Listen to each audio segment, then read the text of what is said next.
Okay, but did you stop and say, hey, it's me? No, it's so funny because I hadn't seen them in years. Like, they didn't recognize me. They were like, "You are glowing. What's your secret?" And I said, "Honey, I'm healing."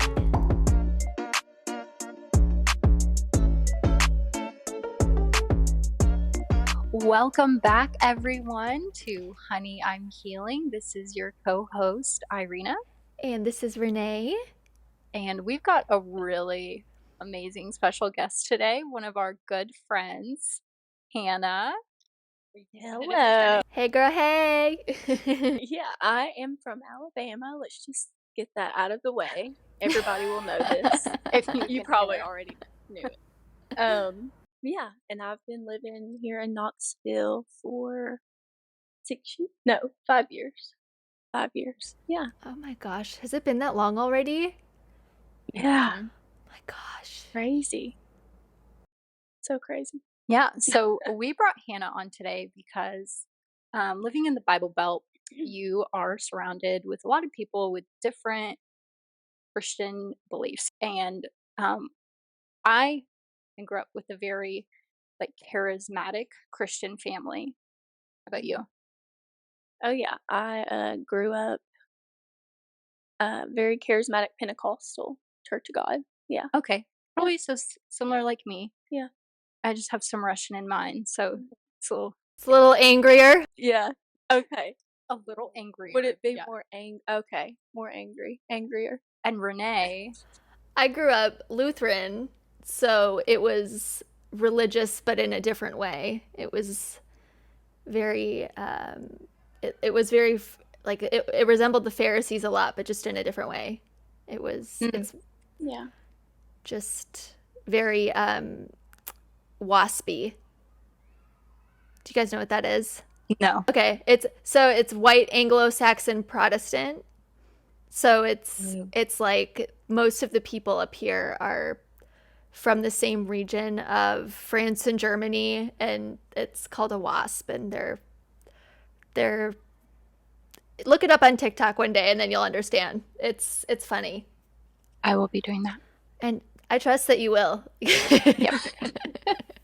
TikTok is my Search I don't have engine. a TikTok. What? I don't have a TikTok. probably really good for your brain. Am I better because of it? 100% you are. 100%. Wow. Okay. Then that tells me I don't need one. No. There's some people that tell me I need a TikTok. I think everyone needs I'm a like, TikTok to watch our videos. That's true. I'll get with the times.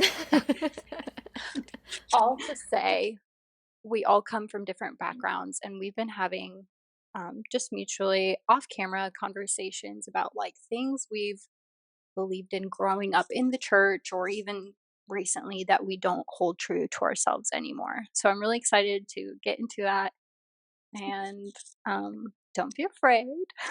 You can go up. I am. No, I'm not afraid, but yeah, who's excited to throw one out? Okay, so I will start with one. One of the things that I learned earlier this year was when when we're worshiping or when we're reading the word and thoughts start to flood in, that's actually God talking to us, and it's not like our minds just wandering, because I found that out that that's actually what's happening. Because for the longest time, I was like, why can't I just focus on God when I'm worshiping? I'm spent so much time and energy and intention trying to get close to him. And it was he was speaking to me the whole time. It was because when you're in close intimacy with him, he's going to share his heart with you. And it's why do I get to think that I get to dictate what happens during worship, or what he wants to share with me when we're connecting? That was a big one for me. Why do you think you thought that first belief? Because I know myself well enough to know that my mind is always reeling, and I'm always thinking about something, and I always have an internal dialogue. And I think that I mistook that as my mind just won't shut off for God. But really, he was shutting off my mind for him. And that's kind of what I experienced and learned. Hmm. Yeah. You know where my mind went so often in the church, you're told like, or you hear, people of higher like leaders or pastors saying like, oh, they got a specific word from God, or oh, they heard this. And sometimes it makes it sound so exclusive, as if we're not all spiritual beings who can hear everything. It's just up to us to discern what are Christ-like thoughts, beliefs, patterns. So, Mm-hmm. That made me think of my point a little bit. yeah. So I'm believing now that something that I've heard my whole life is my identity is found in God. But actually, we get our identity from people, I feel like, because God brought people into our lives for connection. And I heard that as my everything should be found in Him. And it sounded like I was offended when I first heard that because it's some counseling like we're doing, um, and me and my husband, and they were like, we get our identity from people because that's who we do life with, you know? I think that's a big life for me because I I grew up as the girl in church to make everybody happy. And that led me into like if people aren't happy or like doing good, it's my fault, you know? Mhm. And so I realized how like that was like kind of messed up to hear growing up that my identity should be found in God when like I have people in my life, you know? Does that make sense? It does, but at the same time, Yeah. in a way, like, what does that even mean? Like, what does it even mean to be Yeah. your identity found in God? Is that the church? Is that his Oh, where ways? Because you're so right, in connection, that's where we see God. I think to touch on kind of how I interpreted that, Hannah, I think for me, the way that I heard that was like, at least the way through my lens of it is my identity is defined in God, but I think it's revealed through people. Yes. Yeah. That's what I was trying to say. Yeah. I think I could resonate with that a lot. And I think that's why you have to be really careful about who you surround yourself with too at the same time, because they can tear it down real quick too. I think those two things can coexist depending on how you look at it. Like, if your identity is found in God, we are made in his image. Would you not see God in the people you're close to who show his character? Like, literally, why Jesus came on the earth was to show God's character. Well, of course, our identity would be found in him, but I think a lot of people misconstrue, like, what does that look like, and make it sound like your identity's in the church is what they're really saying. Mm-hmm. Because the church looks a lot different from Jesus. What you do in the church. That's a good one, Hannah. You went in deep with that one right away. You know, I was like, ugh, will this stir it too deep? Where, you know, because as a 4, it's kind of like, oh, the Enneagram. Sorry, I brought that up. Always. We Don't talked wanna- about you in the Enneagram last. Oh, that's how it came up. Okay, I was going to ask how it came She hasn't up. heard. Oh, I'm not caught up on my podcast. Sorry. It's okay. Do you want to hear it really quick? We were talking about like icks, like the icks we get from guys and stuff. And it was just like side random note that I thought of you like when we went to Tybee Island and you were like dancing, whatever. And then you asked him what Enneagram he was. And we were all like, Hannah, no. My toxic trait, one of them, is that I bring up the Enneagram in the worst times. So do we. Yeah, that's why we're all here together. I love it.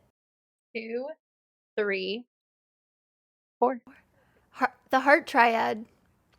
Yes, we are. Mm-hmm. I love it. Okay, now we're talking. Yeah. Now we got into it. Yes.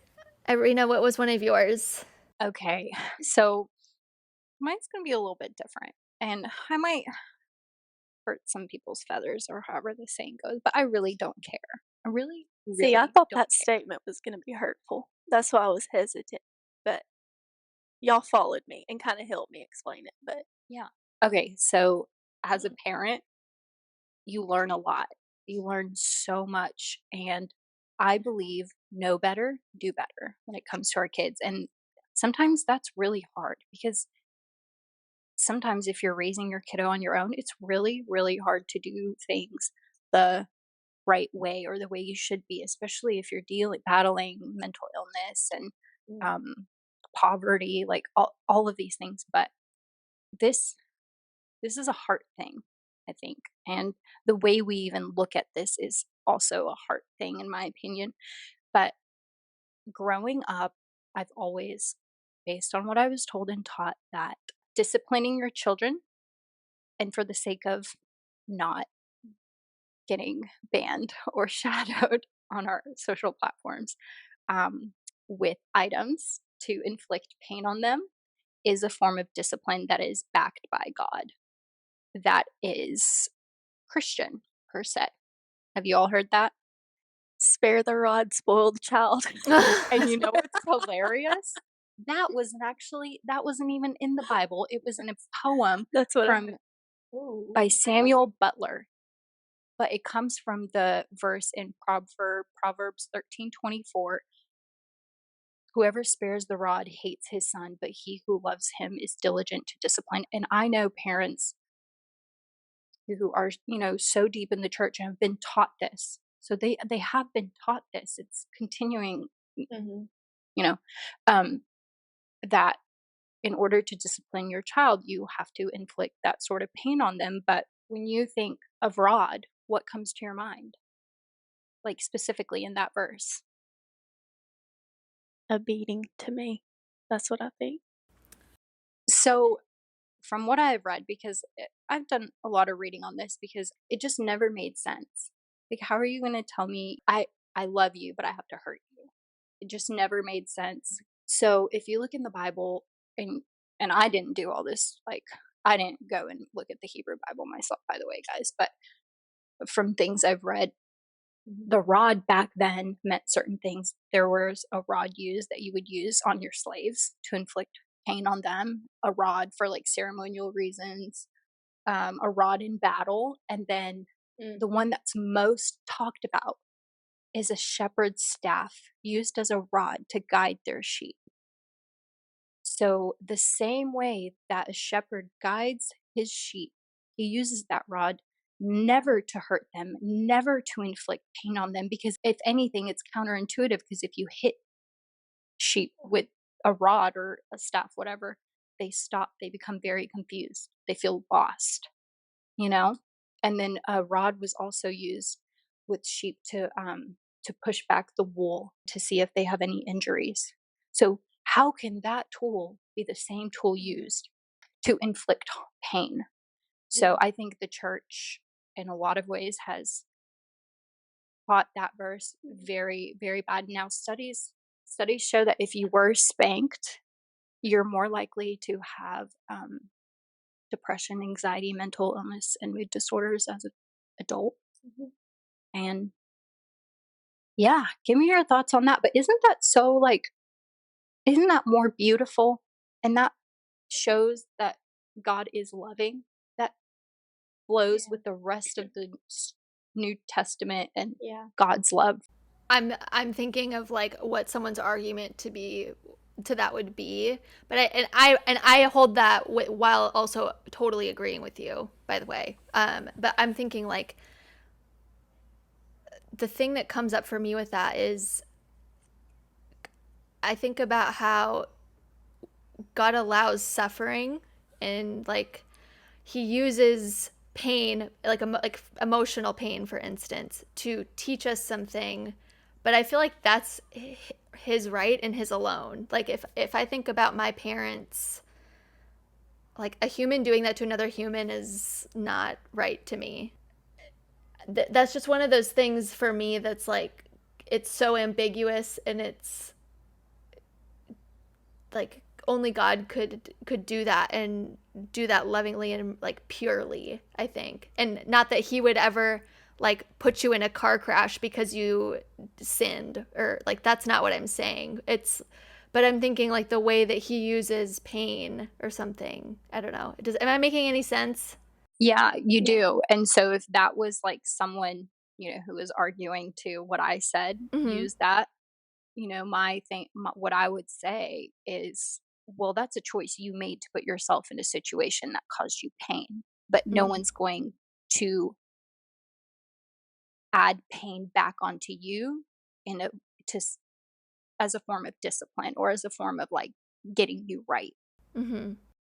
Mhm. Whereas Yeah. children, they put themselves in that situation,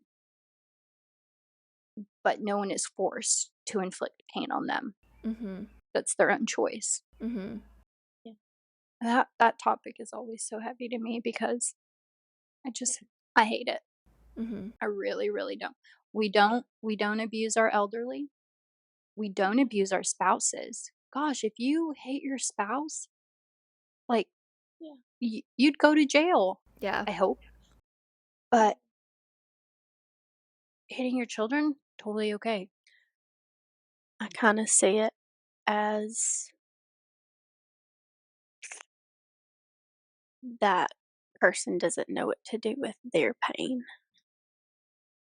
That's That's why so it's really heavy, Mhm. because you wanna see, a healthy parent talk their child or, when they're a baby, it's harder, I get it, but, like, that's when you have to they don't wanna talk through it, that's the solution.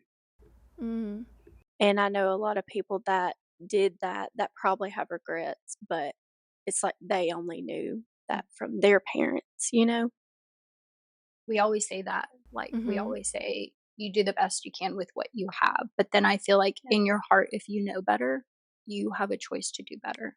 And I specifically Yeah. I'm speaking and saying this to those leaders who still support this and back it up by Christ-like love. Mm-hmm. Yeah. All right, Miss Hannah, what's another one that you have? I think, spiritual leadership, and by that, I mean, like, not putting people as your God, because I think that can make you have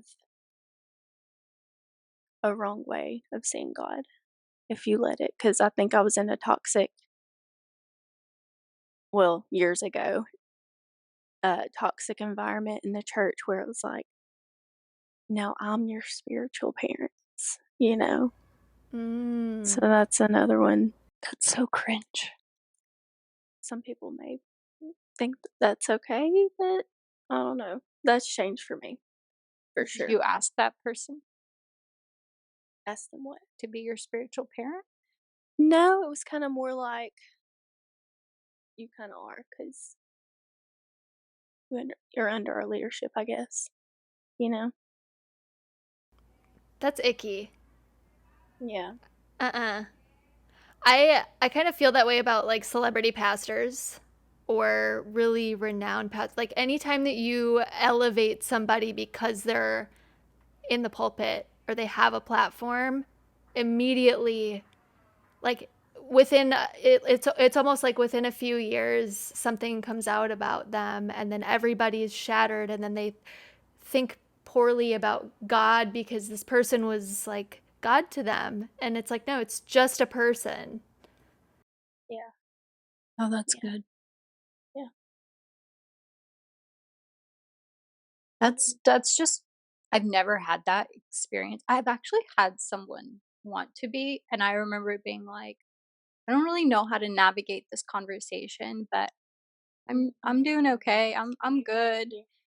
She was so sweet. She was sweet. And so she like one day told me like I'm really like committed to being your spiritual mother. And I was like, that would like Yeah. mean that I want that I came to you for that, but actually I got to know you because you're just a friend and now in some way or form you have more spiritual authority over me. I think when it comes to spiritual parents, that's the one thing where the children choose the parents. I think that's where you come, like, you choose who you want to be your mentor, and not because you're in a building and or someone comes up to you and with like that. Like, she probably meant so well, but if you're not like in the mindset to receive that, or like you don't want that, that's like really uncomfortable. That's Yeah. true. But that's more common in like only like Well, very there charismatic yeah, that's churches. what I'm not giving big context, but charismatic, like, and then that led me to believe, okay, I guess that looks like running everything by this person. Every Oh decision, no.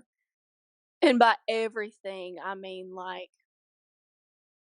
for me, it was more spiritual stuff, which is kind of a big deal, but, like, not, like, daily stuff, but, What if you wanted a new job or wanted to move? "What do you think about this?" These different things like that, which honestly, it's been that season feels like a whole different life, which it kinda was, but yeah, toxic. I couldn't imagine that. Yeah. I couldn't either, especially if you have an entire congregation of people coming to you, like, what do you think of me moving? I would be so exhausted of having like feeling that way. Like that. Granted, this was a small Oh, church, for but sure. I'm like, I can't handle that question for myself, let alone for 10, 15 people or however big it was, but yikes. yeah. That's the ick. Yeah, that's a church ick right there. One of my other ones was medication for mental health is wrong. Mm, mm, mm, mm. You guys have heard that? Oh yeah. Yeah. Hoo, yeah. Our bodies are made in the image of God, and he made us whole and perfect, and it's a spiritual issue. Mental health is a spiritual issue. That's what I was taught. And so when I went in La La Land and did my did my thing, I was really like manic, and I was really really mentally ill, and I was off my meds, and that was really hard to come back to, and then get back on my medication and be like, what have I done?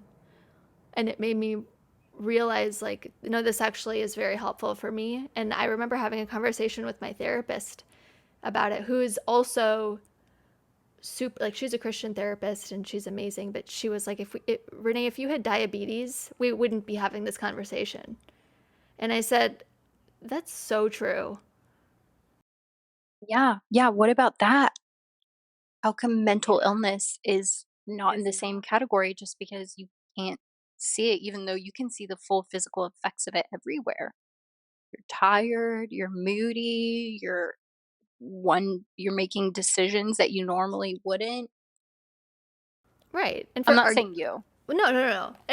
And this is something that I really wrestled with, and I think that I ultimately came down to this viewpoint of we are made in the image of God. I'm not disputing that, but like I think that the thing that I kind of came around to was like, I don't, if it is a spiritual issue, I don't have the time and energy to dedicate to breaking those things off, because I'm just trying to make it to tomorrow, honestly. And there's no shame in trying to, like, there's no shame in trying to fix yourself so that you can get to other, like, think of it as like a level or whatever. I learned so much after I kind of just shelved that and started to just lean into taking medication again, and then really have benefited so much from that. Mhm. No, I don't believe that either. I think spiritual healing is a big part of it, but that's a journey too. It's a long journey. Exactly. And when they That's so wild because in the same breath, they're undermining or miming? Mining. Undermining. Yeah. Under Undermining. These are the things I cut out, but I think you guys would actually love it if I didn't. No, you Um, need to keep it in. But yeah, we did that. guys, I know English, but okay, I'm Russian first. They're in the same breath undermining, like Yeah. receiving the spirit of God, like experiencing the spirit of God is quite simple, but in the same breath, it's a lot of work to heal yourself. And in the same way, when they say like you just need spiritual healing, they're undermining like how much of a journey that is. Yeah. Like it's some quick, cheap, quick heal. Exactly. I think that's a really good way to put it because that's kind of what I was getting at, where I knew that there's a lot of spiritual stuff that I have to address, but I was like, I need first things first, I need to get right. Like, and there's some like really big things that I need to deal with first, and I can't tackle all of that in one fell swoop here. And that's why I was like, I need to get on medication and I need to allow that to do what it needs to do and then come like circle back to that. And if my viewpoint changes on medication, then that's fine. But That's a good one. I think the lie that people believe is that God would be mad at them for not believing fully in Him, that they need something else to help with their mental chaos. mm-hmm. And man, does that literally that makes God sound just so grumpy and mean. And like, because what if He's not healing our mental pressures because we just need hormones aligned? Like, we need to fix our Yeah, hormones with medication and, yeah. you know, vitamins even. I'm going into something else, but What you said there too, like even we can even have a whole nother conversation about this, and I know Renee knows exactly where I'm going, is where you said like somehow you didn't believe God enough. That's a whole episode right there. it really is Woo! from childbirth to well, now we realize it years later how traumatizing that is to hear. It makes it sound like there's only certain people who can receive the goodness of God if they have some sort of big faith or Mhm. Faith is a weapon for us. It's not one that's meant to be used against us. And that's what it's Mm. doing. It's weaponizing faith and saying you didn't believe for this long enough or hard enough or whatever. And that's why it didn't happen. That's like, that is a lie from the pit of hell. Mhm. Absolutely. yeah. Speaking of hell, Oh God. My appearance right now, because I'm on 3 hours of sleep. Oh, man. Or what were you talking about when you said speaking of hell?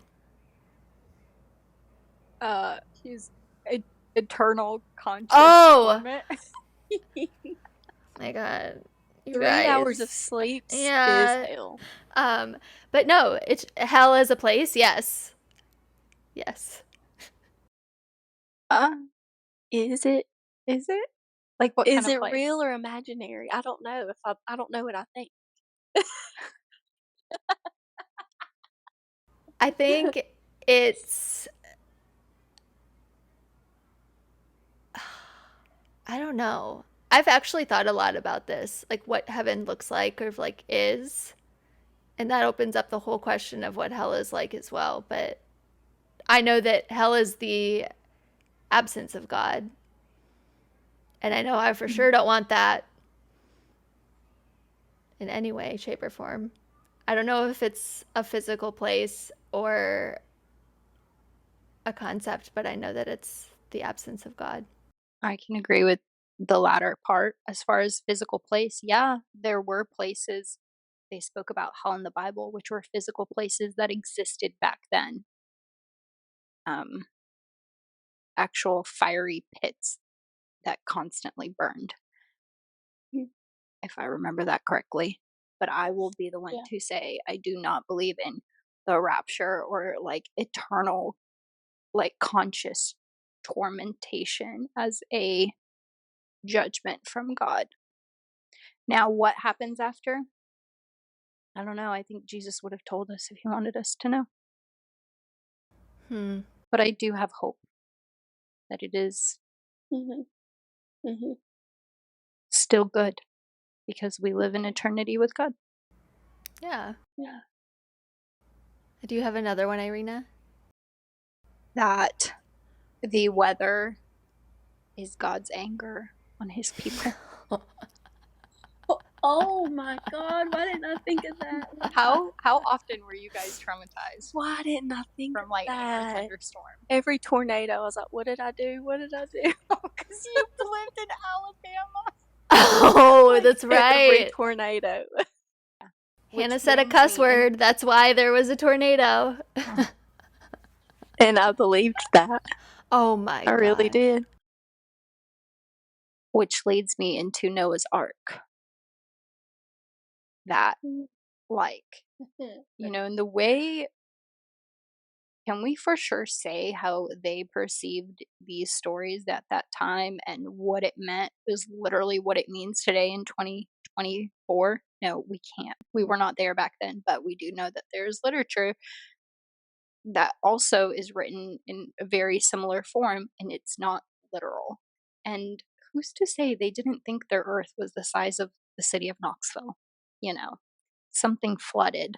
There's just so many things that are not right with it that just don't make sense on the scientific level. And I believe that like science and God, like they coexist. Who's to say God is not in charge or did not, God has created our scientific experience on this world. So yeah, the Noah's Ark one, it being literal. Mhm. No. I believe in it literally, but I think that I will say this. I think that there are a lot of things that were probably misinterpreted as it was translated throughout from like original text. Because if you think about how many translations of the Bible there are and how different things are, and I don't know, I think things can get lost in translation. Believing in Noah's Ark to be literal is to say that God changes in who he is. And when Jesus came onto earth, he did not show the God who represented the God of Noah's Ark. That to me is conflicting. It's very conflicting because if at that time you're flooding a whole world, I can't imagine any good reason to flood families, mothers, children. Just, I don't know. I don't know. I think that one's a little too deep for my 3 hours right now, if I'm going to be honest with you. It's good to ponder on. It's too deep for my 7 hours. I'm trying to think of another one that I have. Ooh, fasting. Fasting is to be done for an outcome, not for clarity. Oh, that's good. Yeah. That's good. Yep. Ooh. That sounds like prosperity gospel to me. That sounds like Genie in the bottle. giving money to get something back. That sounds like works, not grace. Yep. That one was a hard one for me to break, actually.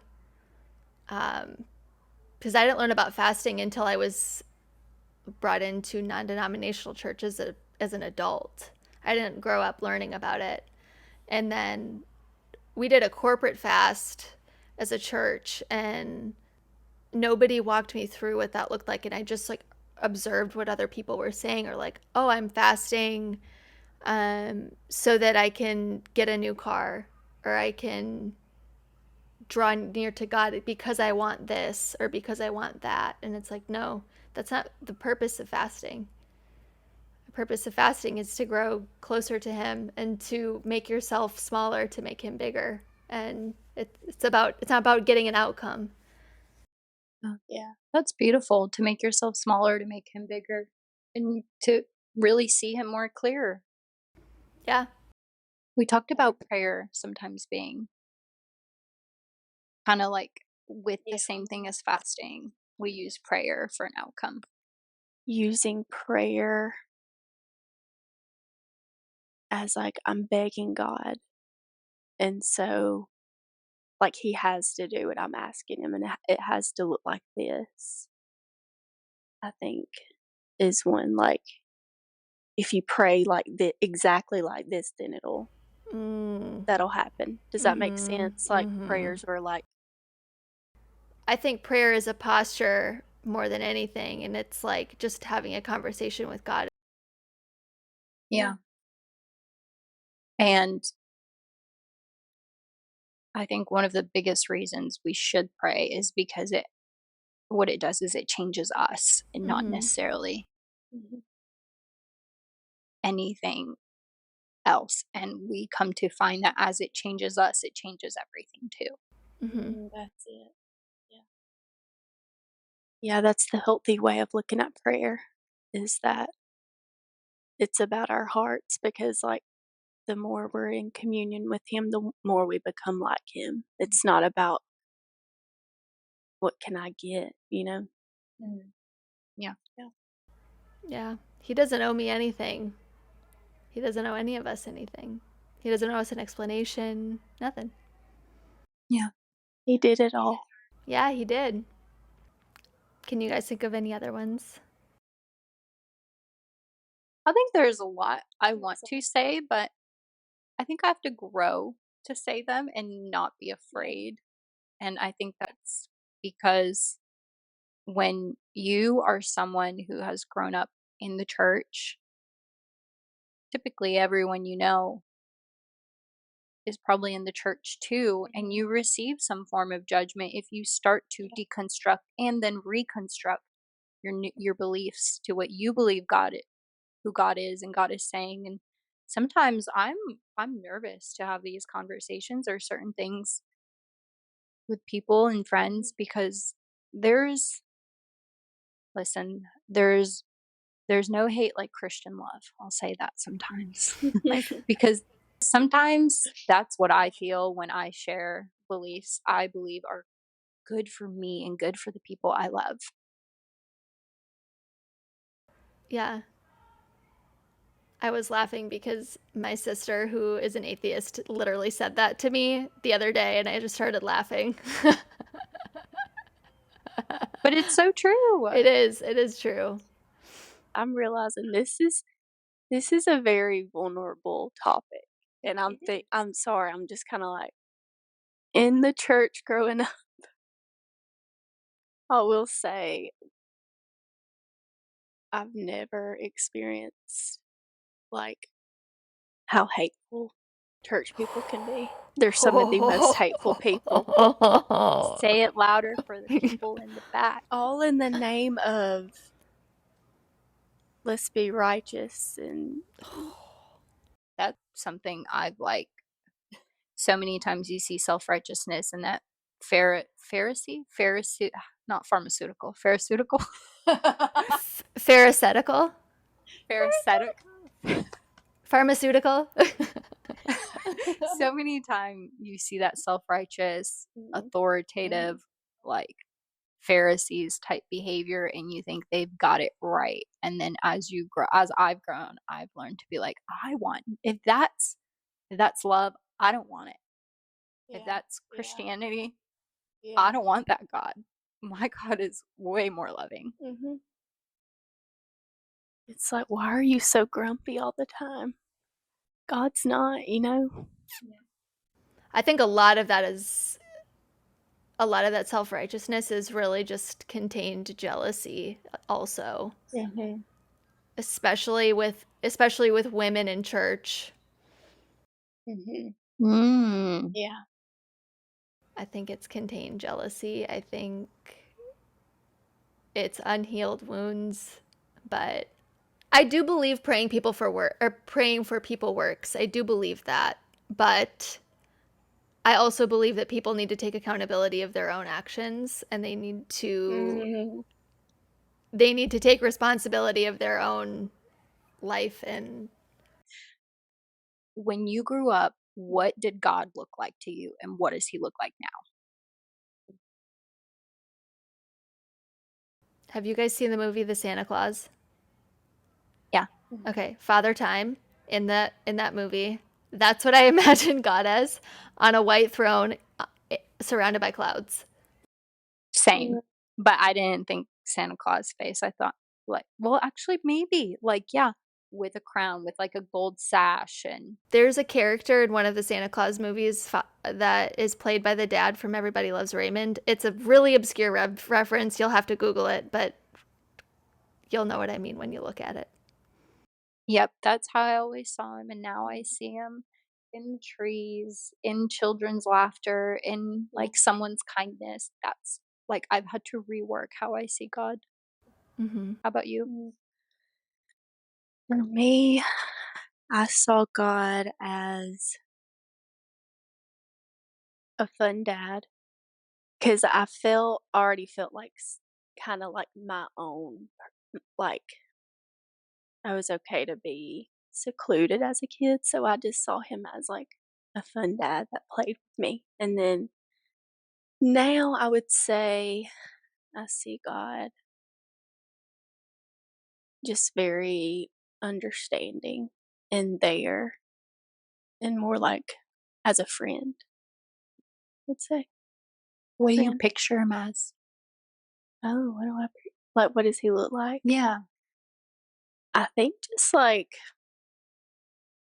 a huge figure with white hair. Like bigger than the ocean. Like when I would see the ocean growing up, I would like see him hovering over the ocean. So this massive being with long white hair is what I would picture. We've all kind of had the same idea. Mm-hmm. And that's crazy. Different churches, different denominations, but somehow. I blame illustrated Bibles. Yes. Yeah. This was so fun. Yep. I loved it. Yeah, thank Hannah. y'all for having me. Thank you for coming and being on here. Yeah. First guest. Yes. I'm honored to be the first guest. Mm-hmm. Our first guest. Yeah. Yay. Yay. Okay, well, thank you guys for listening, and We'll see you next week. yep, we'll see you next week.